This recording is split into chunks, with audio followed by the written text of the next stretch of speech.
السلام علیکم ورحمۃ اللہ وبرکاتہ. الحمد للہ رب العالمین والعاقبۃ للمتقین والصلاۃ والسلام علی رسولہ الکریم. محترم حضرات، ہم واقع کربلا اور اس کا پس منظر پر گفتگو کر رہے ہیں اور آج اس کا پارٹ نمبر 5 پیش کیا جاتا ہے. کل میں نے آپ سے بات کی تھی کہ ابو بکر صدیق رضی اللہ تعالی عنہ کی خلافت پہ پہلے انصار نے اتفاق کر لیا. اس کے بعد یہ حضرت علی رضی اللہ تعالی عنہ، حضرت عباس اور حضرت زبیر، کل زبیر کا نام چھوٹ گیا تھا، یہ لوگ مدینہ میں مسجد نبوی میں تھے اور اس میں موجود نہیں تھے. تو ایک روایت میں آتا ہے کہ انہوں نے ابو بکر صدیق رضی اللہ تعالیٰ عنہ کو بلایا، زبیر کو اور علی کو. کل میں نے عباس کہا تھا، صحیح نہیں کہا تھا. بلایا اور بلانے کے بعد ان کے سامنے خلافت کا مسئلہ رکھا اور انہوں نے قبول کر لیا. لیکن بعض صحیح روایتوں سے بات معلوم ہوتی ہے کہ حضرت علی نے خلافت کو قبول نہیں کیا. اور یہ جو روایت ہے کہ حضرت علی نے فوراً خلافت کو قبول نہیں کیا، یہ بخاری کی روایت ہے. یہ جو روایت میں نے نقل کی وہ البدایہ والنہایہ ہے، ابن سعد کی روایت ہے، ابن ابی شیبہ میں ہے، بیہقی میں ہے، ابو داؤد میں ہے. لیکن ان سب کا درجہ بخاری کے مقابلے میں نیچے. لہذا یہ بات صحیح ہے کہ حضرت علی نے 6 مہینے تک ابو بکر کی خلافت کو تسلیم نہیں کیا. مولانا سیرت المصطفیٰ کے جو مصنف ہے انہوں نے بڑی اچھی بات لکھی ہے. مولانا نے لکھا ہے کہ حقیقت کیا ہے کہ ابو بکر صدیق رضی اللہ تعالیٰ عنہ کی خلافت انہوں نے فوراً تسلیم کر لی، لیکن یہ خلافت چونکہ مجمع میں نہیں ہوئی تھی لہذا لوگوں کو معلوم نہیں ہوئی. تو اندر اندر یہ سیمی گوئیاں ہوتی رہیں کہ علی نے خلافت نہیں قبول کی. جب یہ بات زیادہ بڑھ گئی تو ابو بکر صدیق رضی اللہ تعالیٰ عنہ نے ابو بکر سے کہا، اور ابو بکر نے حضرت علی سے کہا کہ آپ ہماری خلافت، تو انہوں نے دوبارہ جب کیا وہ بخاری کی روایت ہے 6 مہینے کے بعد کی. تو اگر ایسا مان لیا جائے تو ساری دونوں حدیثیں کیا ہو سکتی ہیں؟ صحیح ہو سکتی ہیں. اب ایک روایت میں یہ بھی ہے کہ حضرت علی نے ابو بکر کو بلایا، ابو بکر نے نہیں بلایا، حضرت علی نے بلایا کہ میں آپ سے کچھ تنہائی میں بات کرنا چاہتا ہوں. حضرت عمر نے کہا کہ آپ اکیلے نہیں جائیں ان کے یہاں. یعنی حضرت عمر کو سیکیورٹی کی پرابلم محسوس ہوئی تو انہوں نے کہا کہ آپ اکیلے نہیں جائیں. تو حضرت ابوبکر نے کہا نہیں، ایسی کوئی بات نہیں ہے، دیکھتے ہیں کیا بات کرنا چاہتے ہیں. تو جب یہ گئے تو جانے کے بعد حضرت علی رضی اللہ تعالیٰ عنہ نے خلافت کے مسئلے کو رکھا، اور مسئلے کو رکھنے کے بعد انہوں نے کہا کہ میں باخدا یہ بات کہتا ہوں کہ میں اپنے سے زیادہ آپ کو افضل مانتا ہوں، لیکن آپ کو مشورہ ہم سے ضرور کرنا چاہیے تھا. تو خلافت کی بات انہوں نے اپنے حق میں نہیں کی، صرف اتنی بات کی کہ آپ کو اتنے اہم معاملے میں ہم سے مشورہ کرنا چاہیے تھا، اور یہ کہہ کر کے انہوں نے خلافت کو قبول کر لیا. اب اتنا بھی جب مل جاتا ہے شیعوں کو تو اس پر پوری وہ عمارت کھڑی کرتے ہیں کہ دیکھو عمر کو حضرت علی کے بارے میں اچھا خیال نہیں ہے، ان کو منع کر رہے ہیں اکیلے نہیں جائیے گا. تو وہ چھوٹی سی بات بھی ہوتی تو بہت بڑھا کر کے لکھتے ہیں.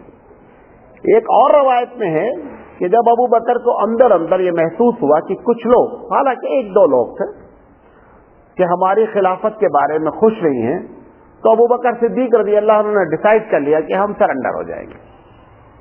انہوں نے جا کر مسجد نبوی میں پہلے تو ایک روایت میں آتا ہے کہ 3 دن تک آپ گھر میں بیٹھ گئے، صرف نماز کی غرض سے مسجد جاتے تھے، بچے نکلتے ہی نہیں تھے. اور مسجد جب جاتے تو وہاں ممبر پہ کھڑے ہو کر کے تقریر کرتے اور کہتے کہ بھائی میں کوئی ہم سے یہ بوجھ لے لے، ہم کو یہ نہیں چل پائے گی گاڑی. اس میں لکھا ہے کہ حضرت علی ہی بار بار ان کو مسجد میں ٹوکتے کہ آپ سب سے زیادہ مستحق ہیں، آپ کیوں گھبراتے ہیں؟ 3 دن لگاتار وہ حضرت ابو بکر صدیق رضی اللہ تعالیٰ عنہ اپنی خلافت کو کسی کے آدمی ذمہ کر دے. بہرحال 3 دن تک حضرت علی رضی اللہ تعالیٰ عنہ یہی بات کہتے رہے. یہ ابو بکر صدیق رضی اللہ تعالیٰ عنہ عزیز سے کہا کہ علی، میں تم سے اللہ کی قسم کھا کے بات کہتا ہوں کہ میرے ذہن میں بھی نہیں تھا کہ میں خلیفہ بنوں گا، اور نہ میں نے کبھی تمنا کی، نہ میں نے کبھی اپنے رب سے دعا کی کہ اللہ حضور کی بات مجھے خلیفہ بنا دے. میرے دل میں کبھی ایسا گمان نہیں آیا. یہ لوگوں نے میرے ذمے میں رکھ دیا ہے، میں اس سے بہت پریشان ہوں، اور آپ لوگ جس کو مناسب سمجھیں اس کو خلیفہ الگ سے پھر سے چن لیں. اس پر حضرت علی رضی اللہ تعالیٰ عنہ نے کہا کہ آپ کی جو فضیلت ہے وہ اظہر من الشمس ہے، بہت واضح ہے، بہت کلیئر بات ہے، لہٰذا آپ کے ہوتے ہوئے کسی آدمی کی خلافت حقیقت میں صحیح نہیں ہو سکتی. بہرحال لیکن یہ کھچڑیاں پکتی رہیں، خلافت کی کھچڑی پکتی رہی. 2 سال کچھ دن، 3 مہینہ کچھ دن ابو بکر صدیق رضی اللہ تعالیٰ عنہ کی خلافت رہی. ابو بکر صدیق رضی اللہ تعالیٰ عنہ کو ایک دن محسوس ہوا کہ میری طبیعت بہت زیادہ ڈاؤن ہو رہی ہے. اچھا، چونکہ اتنا عبادت گزار تھے اور خلافت کا اتنا بوجھ تھا کہ بہت دبلے پتلے تھے بیچارے، تو تھوڑا بھی اگر مرض آ جاتا تھا تو بہت جلدی کیا ہوتے تھے، متاثر ہو جاتے تھے. تو انہوں نے کچھ لوگوں کو بلایا، بڑے بڑے لوگوں کو. صحیح حدیث میں یہ ہے کہ حضرت علی کا ذکر اس میں نہیں ہے. شاہ نجیب آبادی، اکبر نجیب آبادی کی جو کتاب تاریخ اسلام ہے اس میں ابو بکر کا ذکر ہے، بلا کر مشورہ کیا کہ ابو بکر نے حضرت علی کو بلایا اور مشورہ کیا. لیکن جو صحیح تاریخ ہے اس میں حضرت علی کا ذکر ہے نہیں.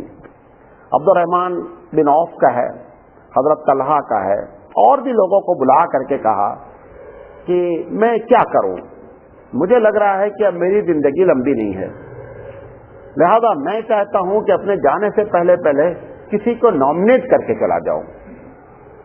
تو لوگوں نے پوچھا آپ کا اشارہ کس کی طرف ہے؟ کہا کہ میں تو یہ چاہتا ہوں کہ عمر کو بنا دیا جائے. تو عبد الرحمن بن عوف نے کہا کہ ابو بکر خدا کا خوف کھاؤ، اتنے سخت آدمی کو ہمارے اوپر مسلط کر کے جاؤ گے، ہمارا تو بیڑا غرق کر دیں گے یہ. اچھا، پھر حضرت طلحہ کو بلایا کہ تمہاری کیا رائے ہے؟ حضرت طلحہ نے کہا کہ عمر ایک دم صحیح کہتے، یہ آپ ان کو بہت سختی ہو جائے گی، ہم لوگ بہت پریشان ہو کر زندگی گزاریں گے، لہٰذا آپ ان کو نہیں بنائیے. ابو بکر صدیق رضی اللہ تعالیٰ نے کہا کہ اس کا ظاہر جتنا سخت ہے باطن اتنا ہی نرم ہے. میں بہت قریب سے حضرت عمر کو جانتا ہوں، اور جب خلافت کا بوجھ پڑے گا تو بہت ہی مناسب اور معتدل آدمی وہ ہو جائیں گے. لیکن ایسا نہیں ہوا. ان لوگوں نے چونکہ دل میں کوئی بات رکھنی نہیں تھی بول دیا. حضرت عمر کو معلوم بھی، حضرت عمر نے کوئی اس پر کبھی ریئیکشن نہیں کیا. ان کو معلوم تھا کہ میری سختی تو شیطان گھبراتا ہے، اگر پبلک نے کیمنٹ پاس کر دیا تو کون بڑی بات ہے. تو حضرت علی رضی اللہ تعالیٰ عنہ کے بارے میں ذکر نہیں کہ ان سے بلا کر کے بھی مشورہ کیا. صحیح حدیث میں. نجیب آبادی کی جو کتاب تاریخ اسلام ہے، نجیب آبادی کی پرابلم یہ ہے کہ پوری کتاب میں حوالہ نہیں لکھتے ہیں کہ یہ جو بات لکھ رہے ہیں آپ اس کا ریفرنس کیا ہے، حوالہ نہیں لکھتے ہیں، لہذا اس میں حوالہ نہیں لکھا، لیکن حضرت علی کا نام لکھا. ان کو بلا کر کے بھی پوچھا، حضرت علی رضی اللہ تعالیٰ عنہ نے اوکے کیا، ٹھیک ہے. بہرحال انہوں نے مشورہ کیا، کوئی بات ڈیسائیڈ نہیں کی، مشورہ کر لیا، ان کو بھی جواب دے دیا. ان کو یہ کسی سے نہیں کہا کہ میں حضرت عمر کو نامنیٹ کر کے جا رہا ہوں، یہ نہیں کہا. پھر ایک دن ان کی طبیعت بہت خراب ہو گئی. انہوں نے حضرت عثمان رضی اللہ تعالیٰ عنہ کو بلایا کہ عثمان ذرا سے ایک وصیت لکھو اور یہ وصیت ہمارے تمہارے درمیان میں رہے گی. انہوں نے کہا ٹھیک ہے. انہوں نے لکھانا شروع کیا کہ میرے مرنے کے بعد اور فلاں آدمی کو خلافت ملنی چاہیے. فلاں آدمی کے پہنچے تو بے ہوش ہو گئے، آگے جملہ نام نہیں لے پائے، اس سے پہلے یہ بے ہوش ہو گئے. حضرت عثمان کو خطرہ ہوا کہ خدا نہ خواستہ اگر یہ بے ہوشی ہی موت ہو گئی تو یہ انکمپلیٹ وصیت ہے، لہذا انہوں نے اپنی طرف سے عمر کا نام لکھ چھوڑا اس میں کہ اگر ٹھیک ہو جائیں گے تو پوچھ لیں گے حضرت تمہاری رائے کیا ہے، اور اگر ٹھیک نہیں ہوئے تو پہلے حضرت عمر کے بارے میں یہ رائے قائم کر چکے ہیں، بتا دیں گے یہ وصیت لکھا کر گئے ہیں۔ انہوں نے نام لکھ ڈالا حضرت عمر کا۔ اتفاق ایسا ہوا کہ اللہ نے ان کو افاقہ دے دیا۔ کہا بھائی کہاں تک پہنچے تھے؟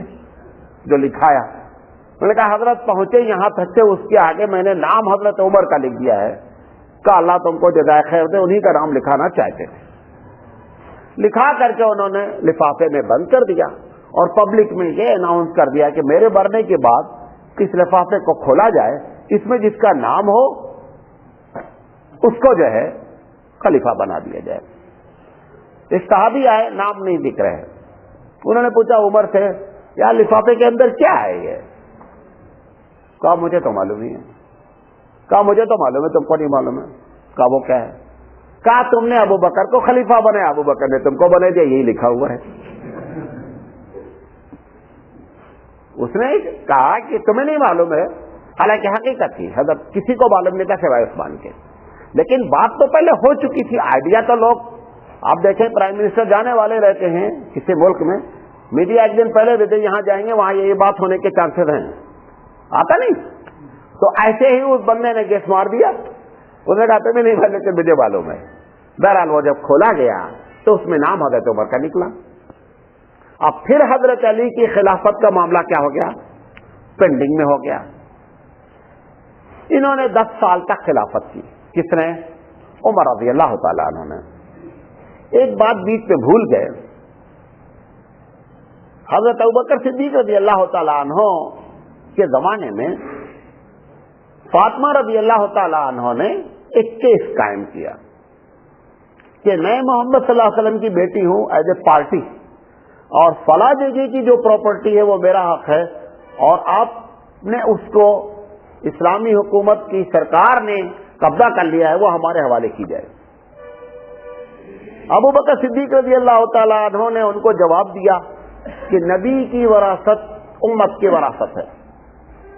حدیث پیش کر دی۔ حضرت فاطمہ، بخاری کی روایت ہے کہ حضرت فاطمہ ناراض ہو گئی، اور حضرت فاطمہ ناراض ہو کر کے چلی گئی، اور 6 مہینے کے بعد ان کی وفات ہو گئی۔ کس کی؟ حضرت فاطمہ، کیونکہ نبی کریم صلی اللہ علیہ وسلم کے بعد سب سے پہلے وفات ہونے والی آپ کی صاحبزادی فاطمہ ہے، اور یہ بات اللہ کے رسول نے ان کو پہلے بتا دی تھی کہ میرے بعد سب سے پہلے میرے خاندان میں تم مجھ سے ملاقات کرو گی۔ یہ جو ناراضگی ہوئی اس میں بھی خلافت نے ایک اہم رول ادا کیا۔ بعض لوگ کہتے ہیں کہ 6 مہینے کے بعد جب ان کی وفات ہو گئی تب حضرت علی نے آ کر کے بیعت کی، اور جب تک فاطمہ حیات رہی حضرت علی نے بیعت نہیں کی۔ لیکن یہ روایت بخاری کی ہے اور اس کا انکار نہیں کر سکتے ہیں کہ فاطمہ رضی اللہ تعالی عنہا نے ناراضگی کا اظہار کیا۔ ایک روایت میں ہے کہ پھر 6 مہینے تک ان لوگوں کی ملاقات نہیں ہوئی۔ کس کی؟ ابو بکر صدیق رضی اللہ تعالیٰ عنہ کی فاطمہ سے۔ خیر ابو بکر صدیق اور فاطمہ کوئی محرم نہیں ہے کہ ان کے پاس اٹھنا بیٹھنا ان کا تھا، پھر ایک تو وہ عورت ذات تھی، اور ویسے بھی حضرت فاطمہ پورے صحابہ میں سب سے زیادہ پردے والی ہے، یہاں تک کہ آپ نے وصیت کی تھی کہ میرا جنازہ دن میں نہیں اٹھایا جائے، رات میں میرا جنازہ اٹھایا جائے، بہت زیادہ پردے کا خاص خیال رکھتی تھی۔ لہذا ابو بکر سے ان کی ملاقات بھی نہیں ہوئی اور یہ ناراض رہی۔ ایک روایت میں آتا ہے جب حضور کو ابو بکر کو یہ بات معلوم ہو گئی کہ فاطمہ مجھ سے ناراض ہے تو انہوں نے جا کر کے دھرنا دے دیا فاطمہ کے دروازے پر، بیٹھ گئے، کھانا کھائے پیے بغیر بیٹھے رہے۔ کہا جب تک اللہ کے رسول کی بیٹی ہم سے خوش نہیں ہو جائے گی ہم اس کا در نہیں چھوڑیں گے۔ روایت میں آتا ہے کہ 3 دن تک لگاتار ابو بکر نماز پڑھتے رہے اور دروازے پہ بیٹھتے رہے، نماز پڑھتے رہے، بس سونا پینا سب وہی۔ فاطمہ رضی اللہ تعالیٰ عنہ نے پھر کہلا بھیجا کہ میں بول دو ابو بکر سے کہ میں خوش ہوں، تب یہ مسکراتے پھر وہاں سے اٹھ کر کے آئے۔ یہ بھی ایک روایت ہے لیکن یہ روایت ضعیف ہے، جتنا اس میں دم ہے ناراضگی والی میں اتنا یہ روایت میں دم نہیں ہے۔ اس میں ہوتا کیا ہے کہ یہ جو روایتیں تاریخی آتی ہیں تو اس میں لوگ جب ایسے بات معلوم ہے ناراضگی والی، اب جو لوگ فالوورز ابو بکر ہیں وہ حدیث گڑھتے ہیں۔ ایسے ہمارے پاس 20 سے 25 ہزار حدیثیں آ گئی، ایک نے دوسرے کے خلاف کر دیا، ایسے بے شمار تاریخی واقعات میں ایسے بے شمار واقعات آ گئے۔ واللہ عالم بالصواب. بہرحال یہ کیس جو پراپرٹی کا تھا قائم ہوا، اس میں دو لوگ شریک تھے. فاطمہ ایز اے بیٹی تھی اور عباس ایز اے اسبا تھے. اسبا کا مطلب یہ ہوتا ہے کہ جس کی نرینہ اولاد نہیں ہوتی ہے تو بیٹیوں کو حصہ دینے کے بعد پھر وہ اسبا کو جاتا ہے. اسبا کون ہوتا ہے؟ اسبا کی ایک لسٹ آپ کو بتا رہا ہوں. سب سے پہلا اسبا ہوتا ہے باپ، یعنی میں اگر مر جاؤں، میرے بیٹا نہیں ہے، تو بیٹی کو دینے کے بعد سب سے پہلے کس کو جائے گا بقیہ حصہ؟ باپ کو جائے گا، باپ کا حصہ نکالنے کے بعد. اور اگر باپ نہیں ہے تو بھائی کو جائے گا، اور اگر بھائی نہیں ہے تو چچا کو جائے گا، اور اگر چچا نہیں ہے تو بھتیجے کو جائے گا. تو اب حضور کی وفات ہوئی، بیٹی کو آدھا حصہ جانا ہے کیونکہ ساری بیٹیاں وفات کر چکی تھی، صرف فاطمہ ہی بچی تھی. تو آدھی پراپرٹی تو فاطمہ کی ہو گئی. اب حضور کے حیات نہیں ہے لہذا آدھی ان کو جا نہیں سکتی. حضرت فاطمہ کے کوئی بھائی نہیں ہے لہذا ان کو نہیں جا سکتی. حضور صلی اللہ علیہ وسلم کے چچا موجود ہیں عباس، لہذا آدھا جانا تھا عباس کو اور آدھا جانا تھا فاطمہ کو. عباس رضی اللہ تعالیٰ حضور کے چچا تھے، لہذا حضور کے باپ کے قائم مقام کون ہو گیا؟ چچا ہو گیا. اسی چکر میں جن لوگوں کے لڑکے نہیں ہوتے وہ اپنی زندگی میں کیا کرتے؟ ساری لڑکیوں کو پراپرٹی دے کے چلے جاتے تاکہ ہمارا بھائی محروم ہو جائے. وہ محروم تو ہو جاتا ہے، اوپر گناہ ہوتا ہے. کہاں گناہ ہوتا ہے؟ اوپر گناہ ہوتا ہے. اللہ جس کو لڑکا نہیں دیتا کیا چاہتا ہے؟ کہتا ہے نا میں کسی کو لڑکا دیتا ہوں، کسی کو لڑکی دیتا ہوں، کسی کو صرف لڑکا دیتا ہوں، کسی کو لڑکا لڑکی دونوں دیتا ہوں. اب اللہ نے ایک آدمی کو لڑکی دی ہے، وہ چاہتا ہے کہ اس کی پراپرٹی دوسرے لوگوں کو جائے. تو آپ اللہ کے پراپرٹی کے ڈیوائیڈیشن میں انٹرفیئر کرتے ہیں. اس خوف سے اپنی زندگی میں کیا کرتا ہے وہ آدمی؟ ساری پراپرٹی اپنی بیٹیوں کے نام چینج کر دیتا تاکہ بھائی اور بھتیجے محروم ہو جائیں. اس نیت سے جو بھی کرتا ہے وہ گنہگار ہوتا ہے. بات سمجھ میں آ رہی ہے؟ جی. اچھا، حضرت عمر جب خلافت سنبھالی وہ کیس پھر آیا. کون والا؟ پراپرٹی والا. پیسہ ہے نا، چاچا بڑا نا بھیا، سب سے بڑا روپیہ. پیسہ ہمیشہ کمال دکھلاتا رہتا ہے. اب جب پیسہ آیا، معاملہ آیا، تو حضرت عمر رضی اللہ تعالیٰ عنہ نے جب فائل اٹھائی حضرت عباس لے کر آئے کیس، کیونکہ صاحب دادی تو چلے گی. اب بچے کون؟ چچا ہی بچے. تو چچا نے کیس کر دیا. انہوں نے ایک جملے میں ڈسیزن لکھ دیا. مقدمے میں جب کوئی مثال موجود رہتی ہے تو مقدمہ نہیں چلتا ہے.